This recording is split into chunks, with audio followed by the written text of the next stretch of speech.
கொல்லங்கோடு அருகே வீட்டின் முன் இறந்து கிடந்த வாலிபர். கன்னியாகுமரி மாவட்டம் கொல்லங்கோடு அருகே உள்ள மஞ்சதோப்பு காலனி பகுதியைச் சேர்ந்தவர் ராஜ்புதீன். இவருடைய மனைவி அலி பாத்திமா, வயது 47. இவர்களுக்கு 2 மகன்கள் மற்றும் ஒரு மகளும் உள்ளனர்.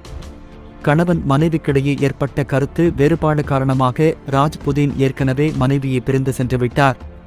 இதையடுத்து அலி பாத்திமா கூலி வேலை செய்து தனது 3 பிள்ளைகளையும் வளர்த்து வந்தார். இதில் மூத்த மகன் முகம்மது பகத், வயது 20. இவர் கோழி இறைச்சி கடையில் வேலை செய்து வந்தார். இவருக்கு மது குடிக்கும் பழக்கம் இருந்ததாக கூறப்படுகிறது. இந்த நிலையில் நேற்று முன்தினம் இரவு வீட்டின் அருகில் உள்ள சாலையில் முகம்மது பகத் மதுபோதையில் கிடப்பதாக அப்பகுதி மக்கள் அலி பாத்திமாவிடம் கூறினர்.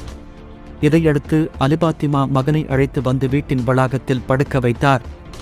அப்போது முகம்மது பகத் வாந்தி எடுத்துள்ளார். அவர் இதுபோல் அடிக்கடி மது குடித்துவிட்டு வந்து வாந்தி எடுப்பது வழக்கம்.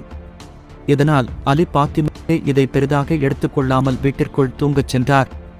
இந்த நிலையில் நேற்று காலையில் அலி பாத்திமா எழுந்து வெளியே வந்து பார்த்தபோது முகம்மது பகத் அசைவின்றி கிடப்பதைக் கண்டு அதிர்ச்சியடைந்து கத்தி கூச்சலிட்டார்.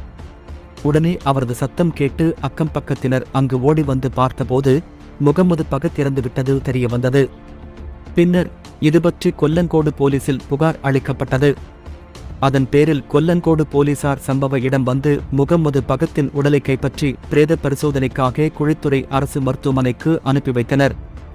மேலும் இதுகுறித்து போலீசார் வழக்கு பதிவு செய்து விசாரணை நடத்தி வருகின்றனர்.